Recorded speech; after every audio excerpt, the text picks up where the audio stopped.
Mahigpit ang ginawa kong paghawak sa bouquet. I took a deep breath while closing my eyes a little. Kahit anong gawin ko, ay hindi maalis ang kaba ko habang nandito sa sasakyan at naghihintay. Ngayon na ang araw ng kasal namin ni Rafael at simula kanina pagkigising ko ay hindi na nawala ang kaba ko, ni hindi ko magawang ngumiti ng maayos. Sumulyap ako sa labas at namataan ko ang ilan sa mga wedding coordinators na panay ang lakad. Naroon din ang ilang miyembro ng media na nakaabang. Kanina ay kasama ko si nanay dito sa sasakyan, pero maging siya ay mubaba na at nauna nang pumasok sa simbahan. Kaya naman, naiwan ako dito at lalo akong hindi mapakali. When I heard the church music playing, my heart started pounding even faster. Heto na at ikakasal na talaga ako. Lumapit sa akin ang isa sa mga coordinator, pati na rin ang nagko-cover ng kasal namin. Ma'am Angela, pwede na po kayong bumaba ng sasakyan. Inalalayan niya ako sa pagbaba at sunod-sunod naman ang pag-flash ng kamera. Ilang beses pa nila akong kinuna ng larawan at sa iba't ibang anggulo. Pagkatapos noon ay narinig kong may nagradyo sa coordinator kaya nagmamadali na niya akong niyaya sa may bandang pintuan ng simbahan. Dito ka po tumayo ma'am. Pagbukas po ng pintuan, saka ka lalakad ng dahan-dahan para makuhanan ng maayos ang pagpasok mo. Bili niya sa akin. Sa totoo lang, ay wala akong maunawaan sa mga sinasabi niya dahil nanginginig ang tuhod ko at nalalamig na ang mga kamay ko sa kaba. Natatakot ako na baka madapa ako sa mismong araw ng aking kasal. Ilang beses pa akong humugot ng malalim na hininga para kalmahin ang sarili. Suddenly, the music changed to one commonly heard at weddings. Naririnig ko ang napakagandang boses ng babae na kumakanta. Before I could even figure out the title of the song, the church doors slowly opened. Tumambad sa akin ang napakalaking wedding ark na punong-puno ng mga sariwang bulaklak. Karamihan ay pink at puti ang kulay noon. Mula sa entrance hanggang sa unahan ng simbahan ay puno ng mga bulaklak. Ngunit hindi ko na nagawang hangaan ng mga iyon ng matagal dahil sinanyasan ako ng coordinator na lumakad. Napalunok ako pagkakita sa napakadaming tao sa simbahan na nakatayo at lahat sila ay nakamasid sa akin. Unti-unti ay humakbang ako, marahil dahil sa masuyong boses ng babaeng kumakanta, kaya nadala na ako ng emosyon. Namataan ko si Rafael sa unahan na nakamasid sa akin. Nakatitig siya sa akin at nagsimulang magtubig ang aking mga mata. Alam ko sa sarili na mahal ko siya at napakaswerte ko na maranasang maikasal sa kanya kahit pa hindi niya ako mahal. Sinalubong ako nila tatay at nanay. Hindi nakatakas sa akin ang pagtulo ng luha ni nanay at tatay pagkakita sa akin. Noon na tuluyang pumatak ang mga luha ko. Hindi ko na alam kung masaya ba ako o nakakaramdam ako ng guilt. Ikinawit ko ang mga kamay ko sa kanilang braso. Nahagip din ng aking paningin si Ate Vicky na umiiyak sa kanyang pwesto. Pagdating namin sa unahan ng simbahan ay si Rafael naman ang nagmano kina nanay. Pagkatapos ay inabot na niya ang kamay ko. When our eyes met, I saw delight in his eyes. Hindi ko maipaliwanag iyon. When I was next to him, my nervousness vanished like a puff of smoke. Inalalayan niya ako sa upuan namin at nagsimula na ang sermon ng pari na magkakasal sa amin. Madami siyang mga paalala sa buhay mag-asawa. Sayang lang at palabas lang ang kasal naming ito. Habang sinasabi ni Rafael ang wedding vows niya, ay titig na titig ako sa kanya. Magaling lang kaya talaga siyang umarte dahil damang-dama ko ang sincerity niya. O dahil ba sa nararamdaman ko sa kanya, kaya nadadala ako ng mga sinasabi niya. Nagulat pa ako nang biglang nag-announce ang pari. I now pronounce you husband and wife. You may kiss the bride. Nanlaki ang mga mata ko at napaawang ang mga labi ko. Inilibot ko ang mga mata sa paligid at damandama ko ang antisipasyon ng mga tao habang nakamasid sa amin. Maging ang photographer ay nakahanda. Ngumiti lang si Rafael at inabot ang kamay ko, habang ako ay parang tinatambol ang dibdib. Sa isang iglap, naramdaman ko ang paglapat ng labi niya sa labi ko. Akala ko ay magiging mabilis ang halik na igagawad niya sa akin, kaya nagulat pa ako nang palalimin niya iyon. Automatikong napahawak ako sa braso niya at ang isang kamay naman niya ay pumulupot sa aking bewang at bahagya pa akong hinila palapit sa kanya. Kung hindi lang sa palakpakan at sigawan ng mga tao sa simbahan, ay malilimutan ko na kung nasaan kami. Halos maistatwa pa rin ako nang bitawan niya ang aking labi. Sabay kaming humarap sa mga bisita at namataan ko ang pamilya namin na masayang masaya, lalo na si Don Miguel. Ngunit ang hindi ko inaasahang makita na isa sa mga bisita ay si Oliver. Sa mga nakaraang araw ay nalimutan ko na siya. Halos manlisik ang mga mata niya na nakatingin sa akin at agad nawala ang ngiti ko pagkakita sa kanya. Hindi naman ako nagpahalata at muli kong itinuon ang mga mata kay Rafael. Iniwasan ko na siyang tingnan muli. Ilang saglit pa ay pinagmasdan ko na ang mga ninong at ninang na kinuha namin na pipirmahan ang wedding contract namin ni Rafael. Ilang beses pa kaming nagpa-picture sa mga bisita. Noon ko lang napansin na karamihan sa kanila ay mga politiko na malalapit umanong kaibigan ni Don Miguel. May ilang ding artista akong namataan. Kung tutuusin, kung gugustuhin ni Rafael ay pwede siyang makakuha ng asawang artista. Pero heto siya at pinili ako. Hindi kaya siya nang hihinayang? Matapos ang seremony sa simbahan ay magkasama na kami sa sasakyan habang bumabiyahe patungo sa reception. Napapansin ko ang mga pasulyap ni Rafael sa akin at hindi ko maiwasang mailang. Isang beses pa na nahuli ko siyang nakatingin ay kunot-no ko na siyang tinitigan. Bakit ba? Hindi ko na napigilang itanong. Nothing, you look so pretty today. Komento niya. Natigilan naman ako. Pinapataas mo na naman ang aking confidence? Nailing na napabuntong hininga siya. I am just giving you a compliment. You really are pretty. Ngayon mo lang nalaman? Biro ko. Matagal na, ngayon ko lang sinabi sa'yo. Tura niya. Hindi ko na magawang magsalita dahil doon. Tinitigan naman niya ako nang mapansin ang reaction ko. Pagkatapos ay saka mahinang tumawa. Nang makarating kami sa reception ay nagsimula agad ang programa. Hindi ko na mabilang kung ilang beses kami ni Rafael na nag-kiss. Habang ako ay apektado ng bawat halik niya. Alam kong para naman sa kanya ay baliwala iyon. Let's give the floor to our newlywed for their first dance as a husband and wife. Anunsyo ng event host. Agad na tumayo si Rafael at inaya ako sa gitna. Dumilim ang paligid at nasentro sa amin ang ilaw. Dumako ang mga kamay niya sa aking bewang at sa akin naman ay balikat niya. Mula sa tama ng mga ilaw ay pinagmasdan ko siya. Hindi pa rin ako makapaniwala na asawa ko na siya. Sa ngayon, hindi ko na pinigilan ang sarili at pinakatitigan ko siya. Kung pwede lang na huwag ng kumurap ay gagawin ko because I want to memorize this moment. Gusto ko, sa tuwing babalikan ko ito sa aking alaala, ay malinaw na malinaw ang lahat. Nakatitig lang din sa akin si Rafael na para bang totoong may nararamdaman siya para sa akin. Muli ay nahipnotismo na naman ako ng kanyang mga mata. Nakatitig lang kami sa isa't isa na para bang walang ibang tao sa paligid namin. Bahagya siyang ngumiti at maging ako ay nadala niyon. Hanggang sa natapos ang music ay titig na titig pa rin kami sa isa't isa. Nagsalita ang host at si tatay naman ang kasunod na nagsayaw sa akin. Pagkatapos ng ilang programa ay sakalang kami nabigyan ng tsansa na makapagpahinga. Naupo kami noon at magkatabi ng mapansin ko ang isang babaeng nakatitig kay Rafael. Sinulyapan ko si Rafael at noon ko nakitang nakatitig din siya sa babae. Bahagyang nakakunot ang kanyang noo at ang mga mata ay tila nagtatanong. Muli kong itinuon ang mga mata sa babae. Maganda siya. Kahit nakaupo ay sigurado akong matangkad siya. Higit na matangkad sa akin. Mahaba ang alon-alon niyang buhok na kulay brown.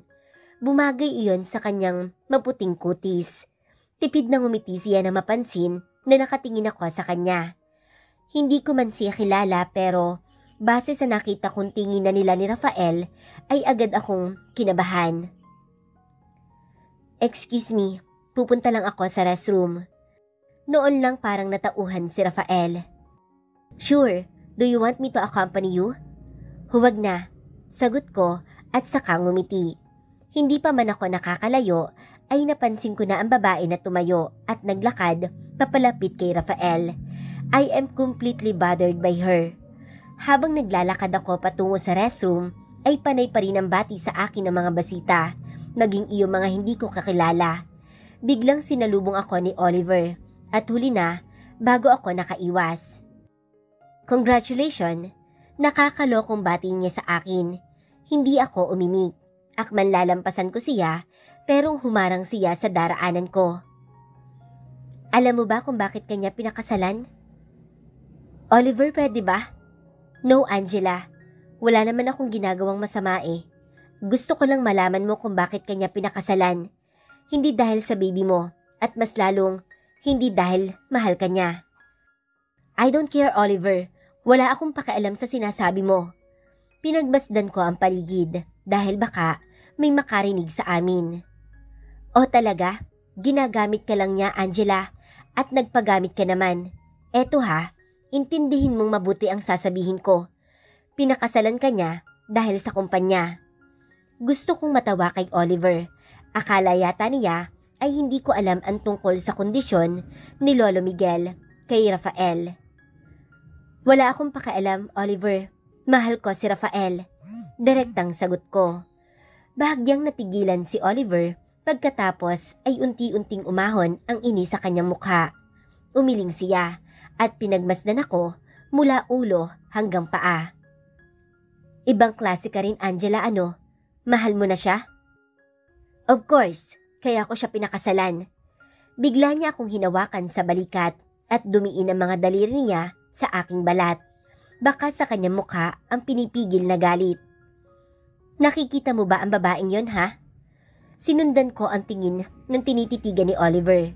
Ang magandang babae kanina ay kausap na ni Rafael. Siya si Grace, ang babaeng mahal ni Rafael, ang babaeng tunay na mahal ng asawa mo. Nanginig ang buo kong katawan sa narinig. Damang-dama ko ang sakit habang pinagmamasdan si Rafael at Grace na magkausap. Kaya pala, ganun na lang ang tingin na nilang dalawa kanina. Agad na nangilid ang luha ko, pero mabilis akong kumarap para hindi matuloy ang pagbagsak ng aking luha. Muli kong itinuon ang mga mata ko kay Oliver. Wala akong pakialam, Oliver. Mahinang usal ko. Angela, you're insane. Galit na sagot ni Oliver. Yes, I am. Matagal na. Wala kang karapatang panghimasukan ng desisyon ko at ang pagsasama namin, Oliver. It's none of your business. Mabilis ko siyang tinalikuran. Pagdating sa restroom, ay doon ko inilabas ang sama ng loob ko. Bakit nandito si Grace? Kung kailan ayos na ang lahat. Kung kailan kasal na kami ni Rafael. Ayoko man, pero nababahala ako sa biglaang pagdating niya ngayon. Naiilang na pinagmasdan ko ang swimsuit na hawak. Nagdadalawang isip na ako kung magsusuot ba ako nito bukas. Dahil nasa ika-4 na buwan na ako ng aking pagbubuntis. Hindi pa man kalakihan ng tiyan ko, pero halata na at hindi na ako komportable. Nilingon ko si Rafael na prenteng nakahiga sa sunlounger. Nasa Palawan na kami para sa honeymoon umano namin. Ako naman ang umayaw na lumayo pa kami dahil ayaw kong mapagod pa. Isang luxury hotel ang tinuluyan namin kung saan tanaw ang beachfront at malawak na swimming pool mula sa mga rooms. Tunay din na nakamamangha ang interior ng bawat rooms. Moderno ang mga kagamitan sa loob at mula sa malawak na bintana ay kitang-kita ang malawak na dagat. Ngunit maging ang magandang view sa labas ay hindi sapat para pakalmahin ang aking puso. Simula nung makita ko si Grace noong kasal namin ay hindi na ako napanatag. Hinintay kong ipakilala siya sa akin ni Rafael pero hindi iyon nangyari. Ni hindi din siya nagbanggit ng tungkol sa dalaga. Sa pasimple kong pagmamasid ay napansin ko na iniwasan ni Grace ang mga kapamilya ni Rafael at ni isa sa kanila ay walang bumanggit ng tungkol sa babae. Hanggang sa natapos ang selebrasyon ng kasal namin, hindi na nawaglit sa isip ko ang biglaang pagdating ni Grace. Napabuntong hininga ako habang pinagmamasdan si Rafael. Kahit ano talagang suot niya ay napakagwapo niyang tingnan. Tulad ngayon na nakakasual lang siyang shirt at short. Ready? Nandito na rin lang tayo. Might as well enjoy this vacation. Sobrang tagal na nung huli kong bakasyon sa trabaho.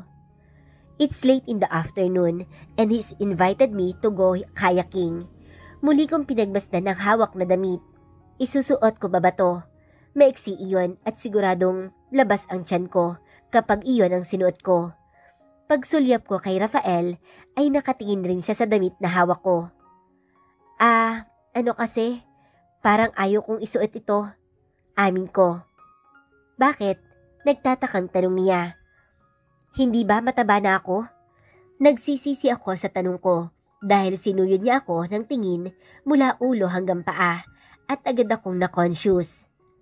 Of course, there will be a changes in your body because you're pregnant. Eh di mataba na nga ako. Irap ko. Oh come on, you gain weight because you're pregnant, which is a good thing. What did Dr. C say last month? Ang sabi niya, dapat mag-gain ka talaga ng weight ngayong month. Hindi ako nagsalita at narinig ko ang pagbuntong hininga niya. Angela, alam ko naman, binibiro lang kita. Tara na, hindi ko na isusuot itong swimsuit. Hindi na magandang tingnan sa akin. Ani ko. I think you look great in that swimsuit. Anyway, you still need to wear a life jacket. Hindi ko naman masabi sa kanya na nanliliit ako dahil sa kanya. Ang gwapo niya masyado kapag itinabi sa akin. Magkasabay na kaming nagtungo sa beach. Simpleng short at tank top na lang ang isinuot ko. Inalalayan niya ako mula sa pagsusuot ng flotation device hanggang sa makasakay ako sa kayak. Nagsimula siyang magpaddle at tahimik ko lang siyang pinagmasdan. Wow! What a view! Bulalas niya habang nakamasid sa kalawakan ng dagat. I continue to watch him as he paddled. Kitang-kita ang matipuno niyang katawan dahil sa suot niya. Kaya naman, hindi nakaligtas sa akin ang nakukuha niyang atensyon sa mga kababaihan kanina. Yup, what a wonderful view. Ayon ko din habang nakatingin sa kanya. Wala siyang kamalay-malay sa tumatakbo sa isipan ko. Do you think it's a good idea for you to go on island hopping tomorrow? Okay lang kaya yun sa buntis? Itinuon niya ang mga mata sa akin and I quickly regained my composure. Siguro naman pwede ako, sagot ko. Sinulyapan niya ako saka naiiling na tumawa. Gusto mo lang mag-island hopping eh. Sanay naman ako sa beach, ang daming magagandang beach sa lugar namin. Mag-iingat naman ako. Okay, if you like, we can go to the beaches you're referring to one day. Nakangiting sagot niya. Bigla naman akong nabuhayan ng loob. At least, may plano pa rin siyang kasama ako. Even so, I don't want to get my hopes up. Lalo pa, at nakita ko kung paano niya tingnan si Grace noong kasal namin. Unti-unting nabura ang ngiti ko nang maalala na naman ang babae. Hey, hindi ka ba nag-e-enjoy? Tanong niya, baka sa pag-aalala sa mukha. Siyempre enjoy ako, may naalala lang ako. Ano? Or should I ask, who? Tanong niya. Nagtatakang pinagmasdan ko siya. Tama ba ang nakikita ko na parang naiinis siya? Okay, total, nandito na rin lang tayo. Paano kayo nagkakilala ni Oliver? Ha? Hindi si Oliver ang iniisip ko. Imbes ay sagot ko. Nagkibit balikat lang siya at hindi na sumagot. Nagpatuloy lang siya sa pagsagwan at parang wala na akong balak kausapin ulit. Okay, sasabihin ko na sa'yo kung paano kami nagkakilala ni Oliver. Agad naman niyang ibinaling sa akin ang atensyon. Hindi sa nagmamalinis ako, pero totoong hindi ko alam na may asawa siya nung una kaming magkakilala. Niligawan niya ako at kung kailan minahal ko na rin siya, saka ko naman nalaman na may asawa na siya. Bastard, bulong ni Rafael. Pinagmasdan ko ang paligid. Kalmado ang dagat at napakatahimik ng paligid. Iyon siguro ang dahilan kung bakit nagagawa ko magkwento kay Rafael nang walang kahirap-hirap. Pero nung nalaman ko na kasal na si Oliver kay Lucy, ipinagpatuloy ko pa rin ang relasyon sa kanya. At sa part na yon, alam ko na mali ako. Ang sabi niya kasi, matagal na silang hiwalay. Naniwala naman ako sa kanya. Pinagsisihan ko talaga lahat. Kung pwede ko lang ibalik ang panahon, pipigilan ko ang sarili ko na mahulog sa kanya. Ang tanga ko kasi. Sinulyapan ko si Rafael at nun ko lang napansin na nakatitig siya sa akin. Malungkot din siyang ngumiti, tila nakikisempat siya sa akin. But then, I won't met you. Naguluhan ako sa sinabi niya. So mas gusto mo ang sitwasyon natin ngayon? Hindi siya sumagot at nagkibit balikat lang, kaya nilakasan ko na ang loob ko. Kung makakabalik ka sa nakaraan, magpo-propose ka pa rin ba kay Grace? Halata namang nagulat siya sa tanong ko. Probably not. I realize I shouldn't have proposed to her that time. Sino ba ako ng mga panahon na yon? I graduated of Master in Management with 3 years of working experience. Ni wala akong napatunayan. That's probably why she walked out on our wedding. Bakit ba nagtanong pa ako ng tungkol kay Grace? Alam ko namang masasaktan lang siya sa isasagot niya. Kung hindi ka siguro nag-propose agad sa kanya noon, baka kayo pa. At kung ngayon mo siya inayang magpakasal, siguradong papayag siya. Baka siya pa ang asawa mo ngayon. Pilit kong inalis ang lungkot sa boses, pero bigo ako. Sana lang ay hindi siya makahalata. That's not it, Angela. Ang totoo, hindi ko din alam kung anong gusto ko. Naguguluhan ako ngayon. Normal lang yan. Magiging okay din siguro kayo ni Grace. In fact, kung makikita ka niya ngayon, baka magsisisiya na iniwan ka niya noon. Iniwasan kong tingnan si Rafael habang sinasabi ko iyon. You know what? We should probably go back to our room. I'm starving. Putol niya sa usapan. Pilit naman akong ngumiti at tumango kahit pa ang totoo ay nabalot ako lalo ng matinding pagkabahala sa tinakbo ng aming usapan. Wala kaming imikan ni Rafael habang naglalakad pabalik sa hotel. Maging siya ay tila naapektuhan ng usapan namin. Tahimik lang siya na parabang kay lalim ng iniisip. Saktong nasa labi na kami ng hotel nang may mahagip akong pamilyar na figura. Napakunot ang noo ko. Hindi ako maaaring magkamali. Kilalang kilala ko siya. Jonah, anong ginagawa niya dito?